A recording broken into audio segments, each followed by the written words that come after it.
저는 문법 요소 강의 시작하겠습니다. 자, 문법 요소인데요. 우리가 지금 현재 음운 변동 배웠습니다. 음운. 그리고 단어 형성 배웠습니다. 그 오늘 하는 이 문장이 있죠. 이게 문법의 3대 철학의 세 번째 친구입니다. 그래서 음운과 단어와 문장이 무조건 이 세 영역 중에 한 영역 이상은 꼭 나옵니다. 그리고 두 개 영역이 나올 때도 있고요. 근데 거의 두 개 영역이 나와요. 그래서 어쩌면 오늘 하는 거 이 문법 요소까지 배우게 되면 문법의 3분의 2를 문법의 가장 중요한 것을 다 공부한다. 그렇죠? 그리고 이제 그걸 이제 살을 붙여 나갈 건데 이 문법 요소는 이제 제가 좋아하는 표현이 아니에요. 왜냐면 이 문법 요소라는 게 문법을 이룬 요소라는 건데 그럼 사실 아까 제가 말했던 음운과 단어와 문장 말하는 거거든요. 음운과 단어와 문장이 문법의 요소잖아요. 그래서 저는 이 용어를 별로 안 좋아해요. 이건 2015 개정교육과정 때 쓰였던 용어고요. 저는 7차 개정교육, 7차 교육과정을 더욱더 좋아합니다. 7차 교육과정에서는 문장의 기능이라고 했어요. 이게 오히려 더욱더 적합한 용어예요. 오늘 수업을 찬찬히 여러분 들어보시면 문법 요소보다는 문장의 기능이 선생님이 말한 것처럼 더욱더 적합한 표현인 것 같아요. 할 겁니다. 그래서 오늘은 특정한 문장이 어떠한 기능을 하느냐 그걸 공부할 겁니다. 게다가 이것은 여러분이 고등학교 1학년 때 배웠던 내용이기도 하고요. 또 중3 2학기 때 배웠던 내용에 대해서 좀 접근이 용이할 겁니다. 자, 문장의 기능은 총 몇 가지가 있냐면 우리 이쁜 찬수가 알고 있는 것처럼 무려 7가지 행운의 집 7가지나 있습니다. 그 첫 번째가 뭐냐? 바로 종결입니다. 문장을 끝맺는 기능을 해요. 특정한 문장을 끝맺는 기능을 해요. 이 종결이 몇 가지가 있냐? 항상 우리 이쁜 할인에게 말했던 것처럼 항상 가지수래요. 가지수. 그러면 5가지가 있다. 첫 번째 뭐냐면 평서문입니다. 평서문은 문장을 어떻게 끝맺냐? 말 그대로 평범하게 끝맺어요. 평범하게. 우리가 쓰는 거의 모든 문장들이 평서문이다. 평범하게 끝맺는다. 끝맺음. 그 평범하게 끝맺기 위해서 어떠한 종결 어미를 쓰냐? 어떠한 종결 어미를 쓰냐? 뭐뭐 다를 씁니다. 또는 뭐뭐 비읍 미다를 씁니다. 할인이는 오늘도 미모가 열일합니다. 그러면 이게 평서문입니다. 그죠? 제가 본 친구 중에 예쁜 애들이 한 명이거든요. 찬수는 잘생긴 애들이 한 명이거든요. 그 미나. 아니 핀말이 아니야 진짜. 좀 잘생기고 예쁘고 그러거든요. 네. 오늘 둘 다 미모가 열일하고 있고요. 그 다음에 두 번째가 음운문입니다. 음운. 이건 이제 우리가 물어보는 거죠. 우리 평서문에 버금가게끔 많이 사용합니다. 일상생활에서 많이 물어보잖아요. 그렇죠? 그래서 이게 음운문인데 이건 말로 뭡니까? 질문하는 거예요. 질문. 문장 어떻게 끝내냐면 물어보는 식으로 물어보는 형태로 끝맺어요. 물어보는 형태로. 그래서 이런 물어보는 형태로 끝맺기 위해서 종결 어미를 뭘로 사용하냐? 종결어를 뭘로 사용하냐? 뭐뭐까? 뭐뭐니? 뭐뭐냐? 오늘 밥 먹었냐? 영상 들었냐? 구독 설정했냐? 찬수야, 폴로쌤 이렇게. 세 번째가 명령문입니다. 명령문은 문장을 어떻게 끝맺냐? 명령문은 말로 명령한 거야. 상대에게 요구하는 거, 요구하는 형태로 이제 문장을 끝맺는 겁니다. 무슨 특정한 요구를 해요? 이때 종결 어미를 뭘로 사용하냐? 뭐뭐 알아하고 뭐뭐 어라 그랬어. 뭐뭐 알아오라. 근데 이것은 우리가 선생님이 나중에 이제 문학 강의를 할 건데요. 이제 문법 특강이 끝나면 문학 강의를 할 건데 이때 이 문법과 문학이 상당히 맞닿는 지점이 많이 있어요. 서로 연계되는 지점이 많이 있는데 이 알아어라가 우리 할인이가 배웠던 것처럼 시에서 쓰게 되면 시적 화자의 의지를 강조합니다. 맞죠? 그 외워야 돼. 맞죠? 이렇게 나와요 수능에. 명령형 어미를 활용해서 시적 화자의 의지를 강조하고 있다. 독립에 대한 의지를 강조하고 있다. 이거 나와요. 그럼 동그라미 이래야 돼. 맞죠? 이게 이제 문학 이론입니다. 네 번째 청유문입니다. 청유문. 청유문은 상대에게 동참을 호소하는 식으로 문장을 끝맺어요. 동참 호소. 그래서 종결어미를 뭘로 사용하냐면 우리 이쁜 찬수가 잘 알고 있는 것처럼 뭐뭐쥐야 로 끝나요. 찬수야 공부하자. 찬수야 구독 알림 설정 좋아요 누르자 이렇게 끝나요. 맞죠? 마지막 문제 감탄문입니다. 감탄문. 감탄문 문장을 어떻게 끝맺냐? 정서표현 식으로 끝맺어요. 정서표현. 와 우리 찬수 정말 멋있구나. 잘생겼구나. 오늘도 안구가 정화되는구나. 이렇게. 그죠? 선생님 플로팅하고 있는 중이에요. 종결하면 뭐가 쓰이냐? 저는 공식 만드는 거 엄청 좋아하거든요. 종결하면 선생님 만든 공식이 있어요. 굽나 어라 뒀다 뒀다 놀라. 굽나 어라 뒀다 뒀다 놀라 가 있습니다. 굽나 어라 찬수 당황 문화적 충격. 뭐 저런 선생님 다 했지? 이런 생각하고 있죠? 아니에요. 부정하지 마세요. 여보세요 이거. 자 왜 이걸 저 만들었냐면 요게 문학에서 영탄법. 요걸로 끝나면 영탄법이거든. 그래서 만들었어 공식을. 나 요런 거 만드는 거 좋아하거든. 알죠? 다음 시켜볼 거예요. 알죠? 겁나 알아. 이거 춤도 잘 겁나 알아. 좋다. 놀아. 이렇게 하죠. 네, 찬수 기대하겠고요. 찬수 결석이고. 엄마 이상한 거 시켜요 자꾸 학원에서. 자 이게 이제 종결이라는 기능입니다. 근데 뭐야? 이게 수능에 나온다고? 수능에 나올 급인가? 있습니다. 여기서 이제 체크할 게 뭐냐면 찬수야 이 의문문에 체크를 해야 돼. 의문문이 수능에 나올 가능성이 높은데 의문에 세 가지 종류가 있어요. 판정 의문이 있고 설명 의문이 있고 그다음 수사 의문이 있어요. 판정은 우리 찬수에게 에 아니오려고 하고요.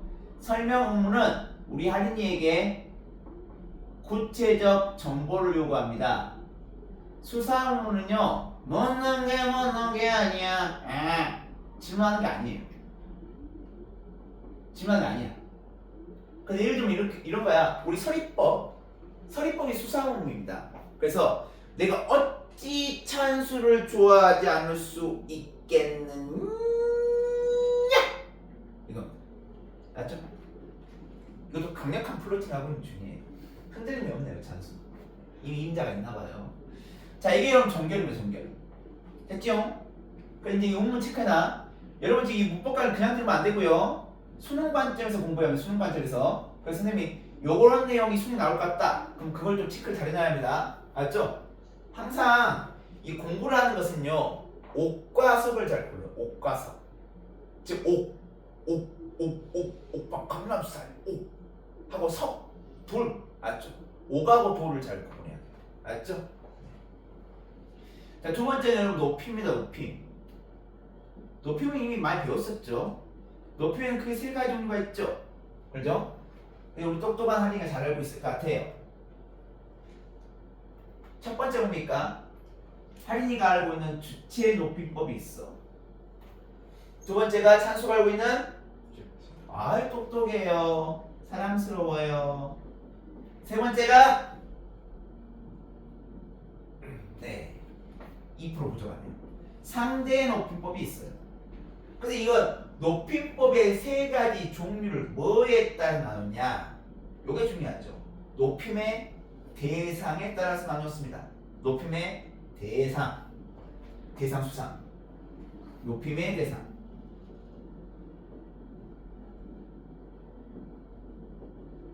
높임의 대상. 그러면 주체 높임법은 높임을 대체 누굴 높이는 거냐? 우리 할인을 높이는 것이냐? 그럼 여러분의 지금 이름은 이제 박제가 될 겁니다. 요 어머니 제 유튜브에 여러분 후배들이 두고두고 볼 겁니다. 저 두고두고 여러분 기억할 거고요.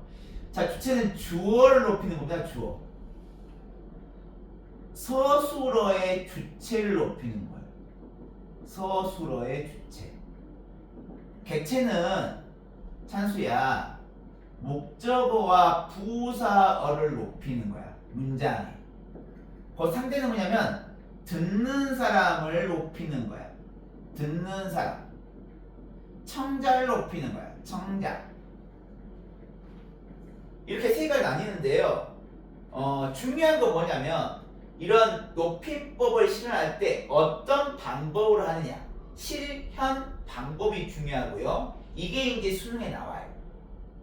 실현 방법. 별로 어렵지 않습니다. 정리해주면 첫 번째. 자, 주체법은 네 가지 방법이 있어요. 네 가지 4가지. 객체는 3가지. 상대는 6가지 방법이 있어요. 항상 여러분이 문법을 외울 때는 몇 가지가 있다. 이렇게 해서 딱 못을 박아놓고 외우셔야 한다. 맞죠? 주체 일단 깨서가 있어요. 깨서. 이건 할인이가 잘 알고 있는 주격조사야. 두 번째 님이야. 할인님, 찬수님. 이제 님은 뭡니까? 접사야. 세 번째 시가 있어. 시. 이 시는 좀 이름이 길어요. 주체, 높임, 선, 말, 어미예요. 그 네 번째 너무 종류 많은데요. 댁, 춘추, 계시다, 주무시다. 요런 등등을 우리가 뭐라고 하냐면 이쁜 찬수야. 요런 것을 뭐라고 하냐면 찬수야. 특수어휘라고 해. 특수어휘. 알았죠? 자, 이렇게 네 가지 정도로 높여요. 그러니까 여러분 이제 수능에서 문장이 주어지면 어떤 요소들이 높임을 실현하고 있는가를 찾아서 하나하나 꼼꼼히 한 땀 한 땀 꼼꼼히 분석하시면 됩니다. 알죠? 그냥 객체표입니다. 객체표 세 가지 방법이 있는데요. 첫 번째가 뭐냐? 항상 공부를 할 때는 할인아 구조적으로 해야 돼. 구조. 여기에 조사가 있으니까 여기 조사가 있어야 돼. 할인아. 그래서 여기가 깨가 있어. 깨. 이건 부사격 조사입니다. 두 번째로는 님이 있습니다. 님. 이건 접사입니다. 접사. 세 번째가 제가 자주 하는 것 중에 하나인데요. 이 객체 높임법에 사용되는 특수 어휘는 딱 네 가지밖에 없습니다. 네 가지? 4가지. 알았죠? 어떤 참고서에 보시면 막 등등등 돼 있어요. 난 등등등을 혐오해요. 그건 무책임하다고 생각합니다. 알았죠? 아니 정확히 4개가 있으면 4개 딱 못 박아줘야지. 한 3개 정도 내주고 등등등 얼마나 무책임한 겁니까? 알았죠? 딱 저는 4개 못 박을게요. 특수어휘 4가지. 애는 방법도 우리 할인이한테 알려줄게. 할인이랑 배우지 않았나? 벌들 깎고. 자, 첫 번째 만나다의 높임인 베다가 있습니다. 두 번째 데리다의 높임인 모시다가 있습니다. 데리버가 아니에요. 데리다입니다. 세 번째 이 묻다, 물어보다의 높임인 여쭈다가 있습니다. 네 번째 주다의 높임인 들이다가 있습니다. 들이다. 자, 이거 여러분 외울 때 어떻게 외우면 좋냐? 우리 할인이가 공부를 하다 궁금한 게 있어요. 그래서 그러니까 교무실 찾아가. 선생님을. 그러니까 선생님한테 이제 배워 있다. 선생님 만나야 할 거 아닙니까? 배다. 근데 찬수가 막 떠들고 있어요. 시끄럽게. 도저히 질문할 분위기가 안 되는 거야. 찬수한테 요청 한번 빡 쏴주고 나와요. 선생님을 멱살 잡으면 안 되죠. 손잡고, 손잡아도 안 되죠. 그냥 이렇게 다 나오셔요. 나와보세요. 나오게 해요. 그죠? 이게 무엇이다. 데리다 높이면 무엇이다. 이제 아까 물어보러 왔잖아요. 그죠? 그래서 이제 질문을 묻다 아니라 여쭈다. 혹은 이제 시간 내에서 이제 알려주다 답을. 그러니까 감사 인사를 드리다. 이렇게 오시면 됩니다. 이게 그 유명한 스토리텔링이었어요. 스토리텔링. 소리. 알죠?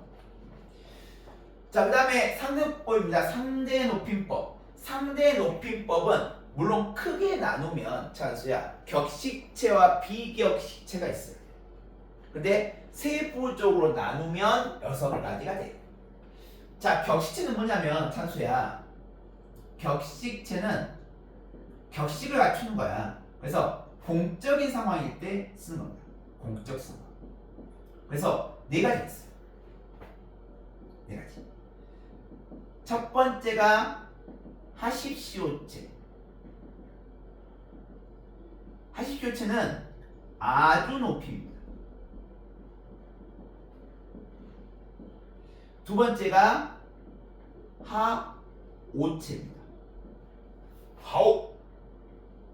찬수. 하오. 좋다. 하오. 이것은 애사 높이입니다. 세 번째가 하계치입니다. 우리 할인이 밥 먹게, 우리 할인이 공부하게, 제발 하게, 그죠? 하게. 이것은 애사 낮춤입니다. 여러분이 높이법이라고 하면 높이는 것만 생각이 십상인데요. 낮추는 것도 있습니다.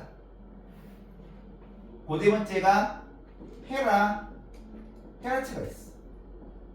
이건 아주 낮추는 거예요. 아주 낮춰.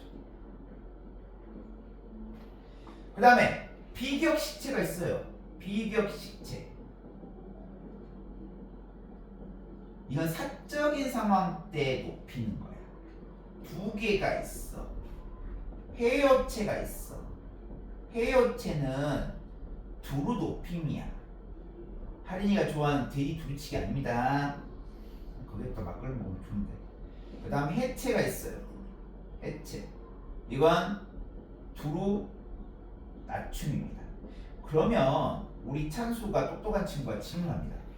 선생님, 아까 깨서도 이름이 있잖아요. 임도 이름이 있잖아요. 그러면 하십시오, 하게, 하고 이것도 이름이 있지 않나요? 이름이 있을 것 같은데요? 네, 있습니다. 혼자 북치고 장구치고 다 하죠. 네. 자, 요것이 뭐냐면 이쁜 할이나 요게 바로 지읒, 기역, 이음, 미음이야. 지읒, 기역, 이음, 미음. 뭘까요?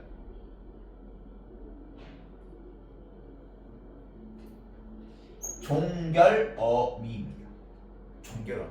알죠? 꼭 비워놓으세요. 종결어미. 그래, 즉 상대높이법은 종결어미로 높이는 겁니다. 이게 높임법이에요. 알죠? 그다음 세 번째 좀 빡셉니다. 우리 찬수 손 아야 할 것 어떻게 하지? 호해줄까? 자, 시간 표현인데요. 시간 표현. 시간 표현은 크게 2개로 나뉘어집니다. 그러면 할인이고 몽미? 아니 시간은 과거, 현재, 미래가 있는데 왜 2개로 나뉜다고 했지? 선생님 뭐 잘못 드셨나? 저 저녁 안 먹었습니다. 장모가 없습니다. 저녁 굶었거든요. 우리 찬수 수업하려고. 진짜예요. 뭐 먹으면 이렇게 넘어오거든요. 수업하다 보면 이렇게 막 이렇게 열정적 하잖아요. 막 이렇게 우웩. 그래서 별로 안 먹습니다. 먹어 조금 먹는데 오늘 안 먹었어요. 자, 시간 표현은 왜 2개로 나뉘었냐면 할인아 시제와 동작상 나뉩니다.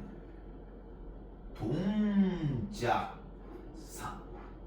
그리고 우리 할인이가 아까 말했던 그거 있죠. 물론 말 안 했지만 전 들렸어요.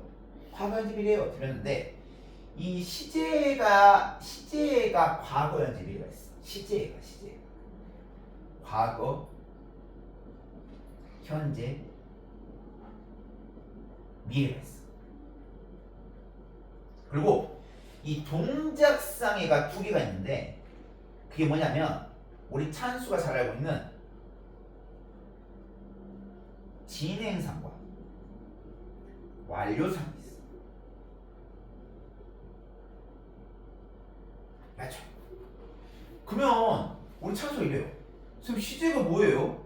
시제가 시간과 시제는 뭔 차이가 있나요? 자, 시제는 뭐냐면 바라시와 사건 시의 관계야. 그러니까 이거 시제는 좀 자연적인 게 아닙니다. 인위적인 거예요. 인위적. 인간이 개입한 거야. 인위적이야. 그래서 과거로 하면요, 이 사건 시가 바라시보다 앞서는 거예요. 먼저 사건이 일어난 다음에 찬수야, 그 다음에 이제 말을 한 거야. 어제 하린이가 공부 열심히 했어요. 저도 하린이 배우고 싶어요. 이런 식으로. 맞죠?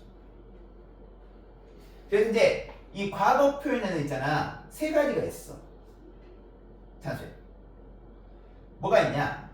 첫 번째로는 부사가 있어요. 부사는 어제가 있어. 팝송도 있죠. Yesterday, oh my la la la la la la la. 자, 두 번째로는 선어말어미가 있어요. 이 선어말어미를 통해서 또 과거를 표현해요. 근데 이 선어말어미가 총 5개가 있어.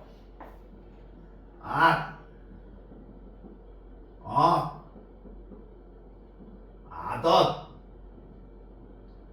어덧, 더가 있어요. 근데 이게 모의평가에 시험에 나온 적이 있어요. 아덧은 있잖아, 할인아, 단순과거. 아덧, 어덧은 현재와 단절된 과거. 선생님 저거 어시예요? 네. 아닷은 없습니다. 아덧하고 어덧이 있습니다. 맞죠? 더는 회상이야. 맞죠? 우리 할인이가 못 들었을까지 써주면요, 난 친절하니까. 더는 회상, 아덧, 어덧은 현재와 단절된 과거, 아덧은 단순 과거. 이렇게 구분하는 문제가 시험 나온 적 있어요? 꼭 체크해 놓으시고요. 그 다음에 과거를 표현한 세 번째 방법, 이게 좀 빡세요. 이게 좀 빡세. 복잡해. 찬수야. 관형사형 어미가 있어요. 관형사형 어미. 관형사형 어미. 이게 하필이면 구분돼요. 동사일 때는 은하고 던이 쓰요. 그런데 형용사나 서술격 조사 이따일 때는 더만 써요. 예를 들면 찬수가 어제 먹은 떡. 찬수는 작년에 뭐였을까? 키가 작던 찬수. 작년에 중학생이던 찬수. 이런 식으로. 근데 작년에 중학생인 찬수하면 틀려요. 그건 현재야. 현재 고등학생인 찬수 이래야 돼요. 맞죠? 그래서 형용사, 서술조사 이다할 때는 무조건 던이 쓰여야지 과거에. 그런데 동사할 때는 은도 쓰고 던도 쓸 수 있어요. 어제 먹던 떡, 어제 먹은 떡 할 수 있어요. 맞죠? 그거 구분하셔야 돼요. 근데 현재는 뭐냐면, 현재는 사건 시와 발화 시가 일치해. 말하는 시간하고 사건이 일어나는 시간이 똑같아. 그 현재. 그 역시나 세 가지 구분이 있어요. 위랑 똑같은 구조야. 쌤 항상 문법을 구조적으로 외워야 한다고 했잖아, 할인아. 그래서 첫 번째가 부사 나와요. 부사. 지금 이 순간, 지금 여기, 말로는 말할 수 없는 지금 이 순간.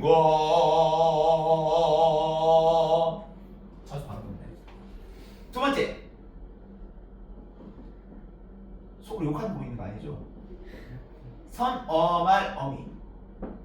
선어미는 현재는 뭐가 쓰이냐면 형용사나 서술격 조사 이다할 때는요 특별한 선어말 어미가 없어요. 오직 동사에만 씁니다. 뭐가 쓰이냐? 는하고 님이 있어. 예를 들어볼까요? 찬수가 밥을 먹는다. 찬수가 집에 간다.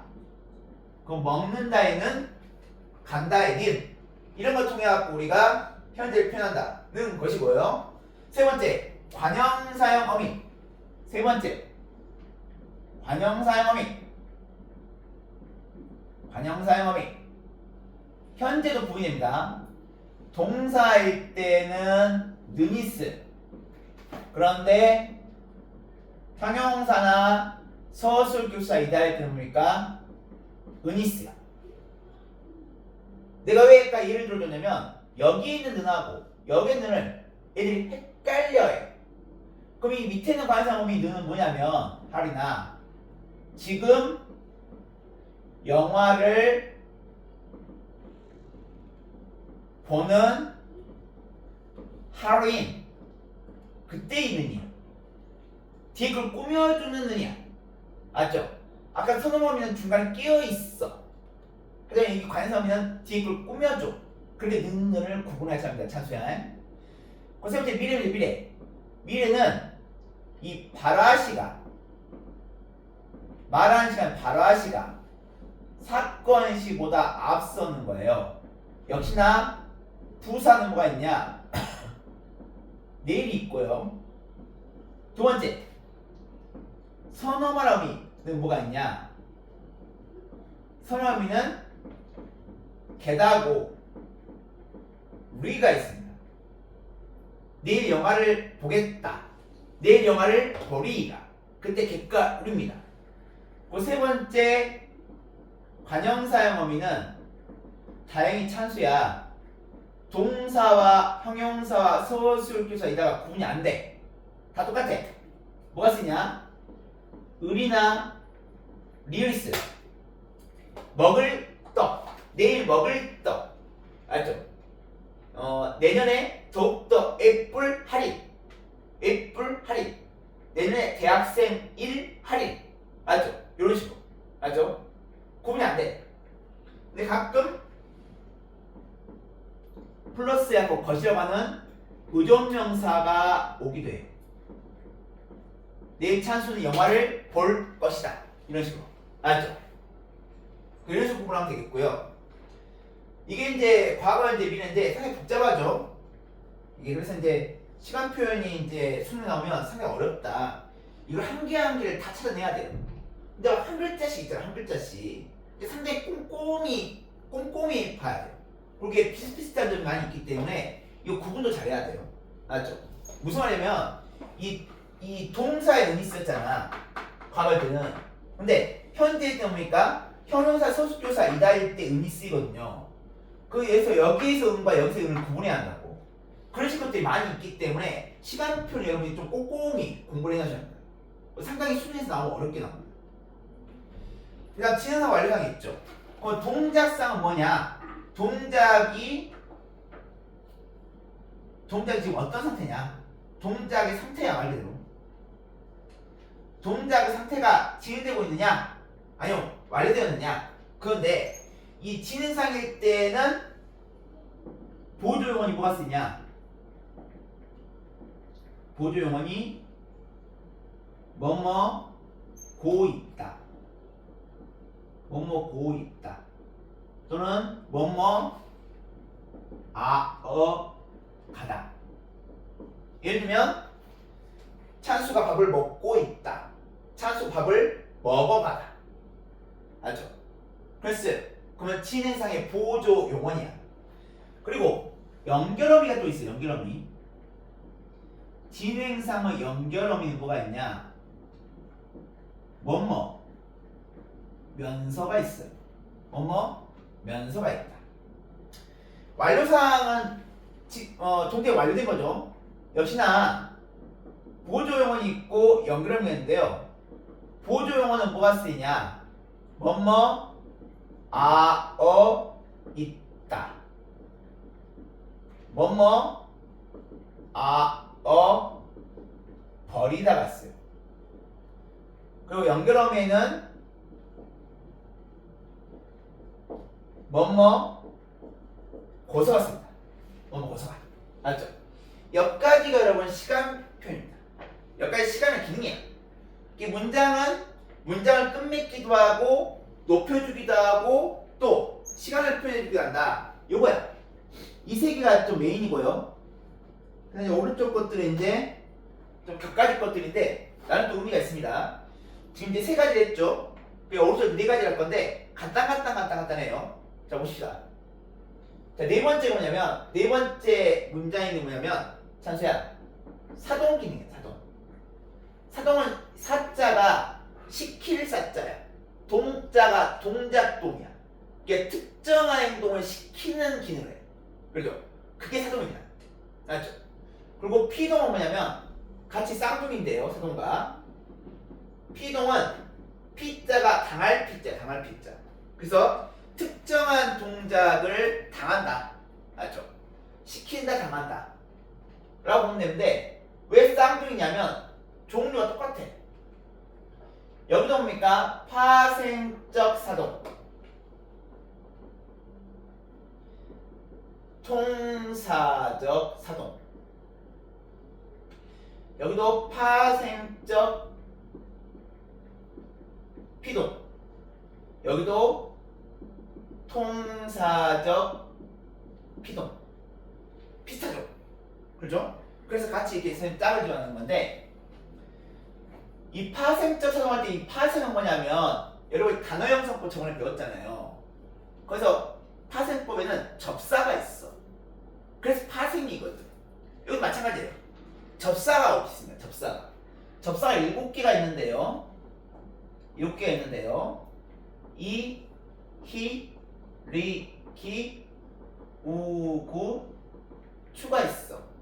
자, 예를 들어보면 어머니께서 찬수에게 옷을 입히시다가 있어요.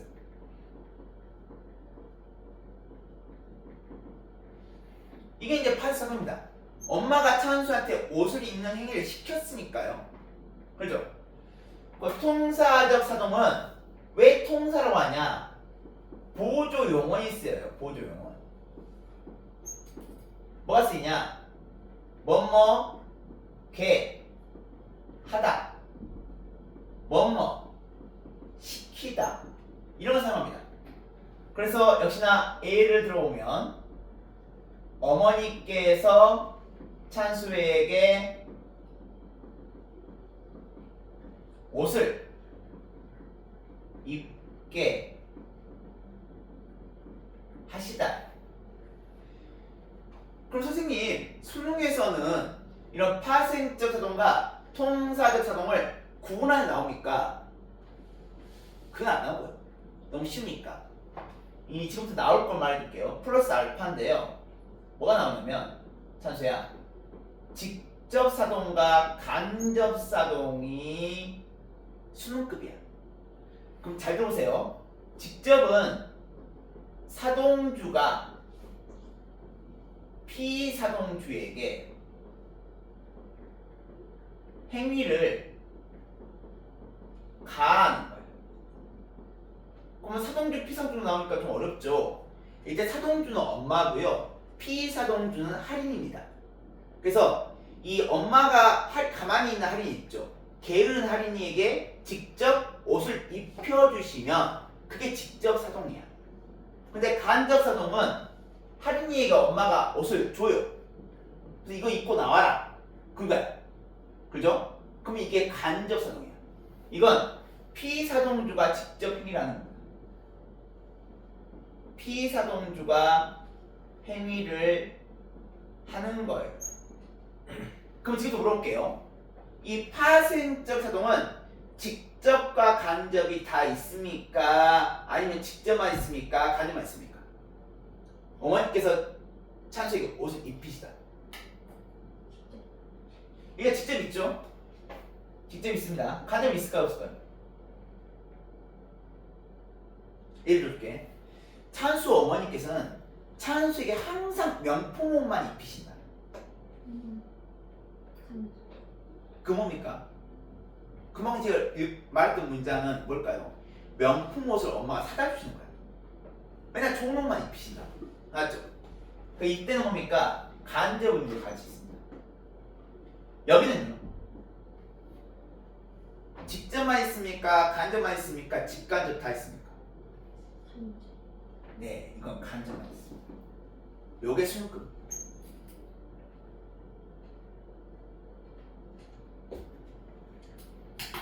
근데 피동은 수능 나올 게 더 많아요. Listen carefully. 파센트 피동 있잖아. 이희 리기만 써요. 예를 들면 거의 모범적 문장인데요. 도둑이 할인에게 잡히다가 있어. 그리고 통사적 피동은 뭐뭐 개되다. 뭐뭐 아지다 어지다. 뭐뭐 당하다가 있어. 그래서 예를 들면 도둑이 할인에게 잡히게 되다가 있죠. 그죠? 근데 이거 파생과 통사를 구분하는 것은 뭐 의미가 없고요. 그죠? 근데 여기서 눈여겨볼 게 있습니다.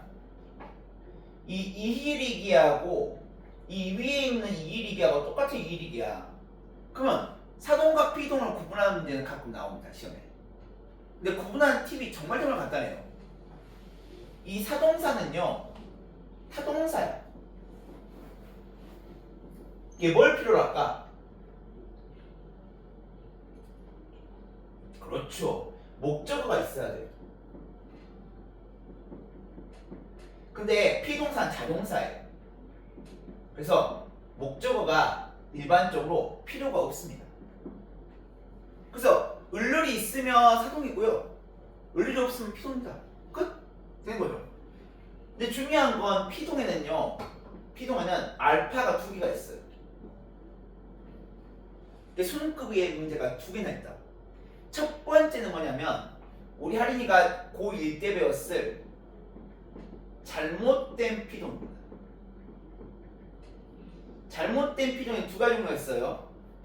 첫 번째는요. 이중 피동이 있습니다. 두 번째는 불필요한 피동이 있습니다. 이중 피동은 피동을 두 번 사용한 거예요. 예를 들면 사자가 할인에게 먹혀지다. 와, 할인 사자를 먹어요. 냥 많이 배고팠나? 그럼 이때 먹혀지다 있죠. 이 이중 피동이야, 찬수야. 왜요? 먹 플러스 히 플러스 어디다거든. 히하고 어디다가 쓰잖아. 그래 먹히다만 하면 돼. 먹히다만. 사자 할인에게 먹히다. 이러면 끝나요. 이 잘못된 피동이죠. 두 번째는 불필요한 피동이야. 피동을 사용할 필요가 없는데 사용한 걸로. 그 예를 들면 뭐가 있냐면 찬수가 이번 수능에 1등이 나올 것으로 예측되다, 추측되다, 짐작되다, 생각되다, 예상되다. 이런 거 있죠. 다 이거 다 불필요한 피동이에요. 예상하는 거지, 추측을 하는 거지, 짐작을 하는 거지, 생각을 하는 거잖아. 내가 하는 거지 누가 시키는 거야. 이런 것을 시키다고 하는 것도 아니잖아. 그렇죠? 지금 뭐냐면 눈치챘을 건데 할인이가 인지작용 있죠. 인지작용, 사고작용 있죠. 요건 다 능동 표현을 해야 합니다. 피동 표현하면 안 돼요. 근데 그럼에도 불구하고 있잖아, 할인아. 기상 예보를 보게 되면 또 뉴스를 보게 되면 자꾸 뉴스 앵커가 짐작됩니다. 예측됩니다. 예상됩니다. 라는 표현을 많이 써요. 일부러. 근데 이 문법을 모를까요? 일부러 써요, 일부러. 왜냐하면 그 피동을 사용하는 이유가 있습니다. 이유, 아이유.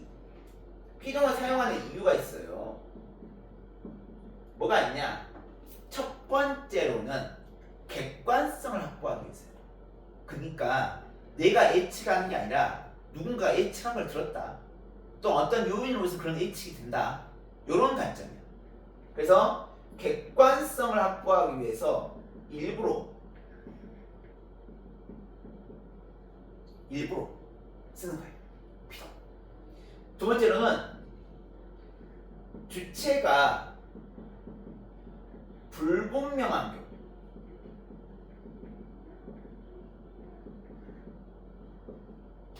뭐가 있냐면 이런 거죠. 선생님, 학급 유리창이 깨졌어요. 그럼 누가 깼는지 모르는 거야. 말 깬 사람이 찬수인지 알았으면 찬수가 유리창 깼어요. 이럴 거야. 근데 깬 사람은 모르니까 유리창이 깨졌어요. 이렇게 하는 거죠. 주체를 모르는 경우야, 한마디로. 근데 이런 경우도 있죠. 주체가 너무너무 명확한 경우.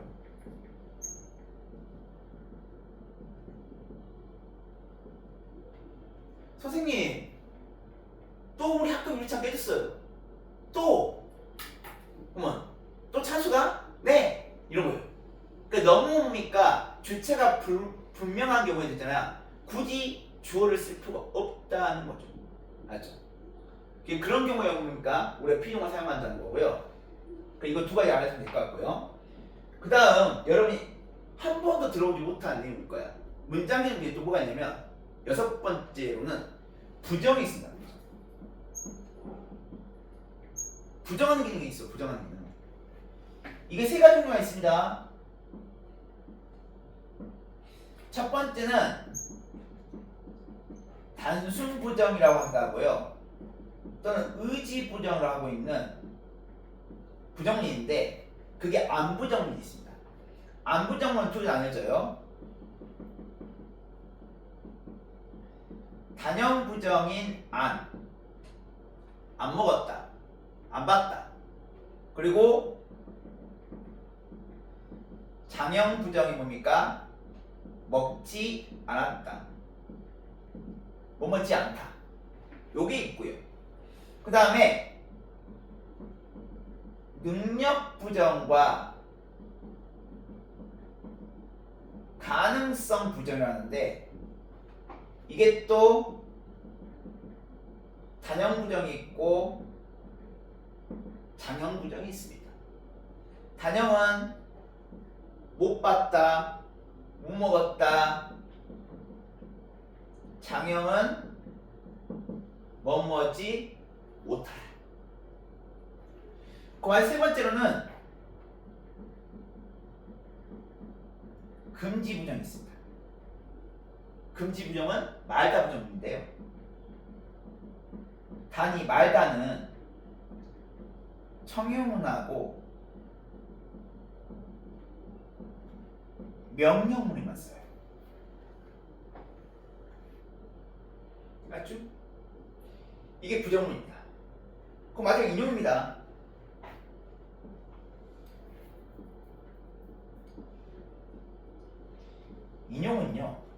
인용은 직접 인용과 간접 인용인데 이건 우리 할인이하고 찬수가 1학년 배웠죠. 별로 어렵지도 않아요. 수련에 나올 만한 끝도 안 돼요. 사실 내용 불겁거든요. 직접만 가지고 있는데 이 인용을 하는 이유는 결국 객관성을 확보하기 위한 거거든요. 그래서 누군가의 말이나 글을 가지고 오는 건데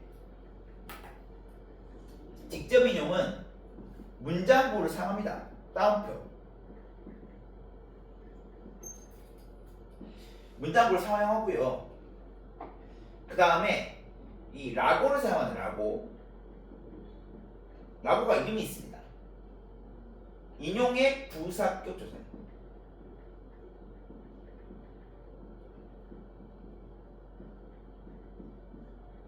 그리고 간접은 뭡니까?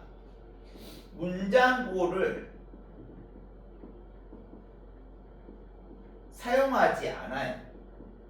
그리고 뭐뭐 고를 사용합니다. 이것도 역시나 인용의 부사격 조사입니다. 이게 문장 기능 7가지 기능입니다.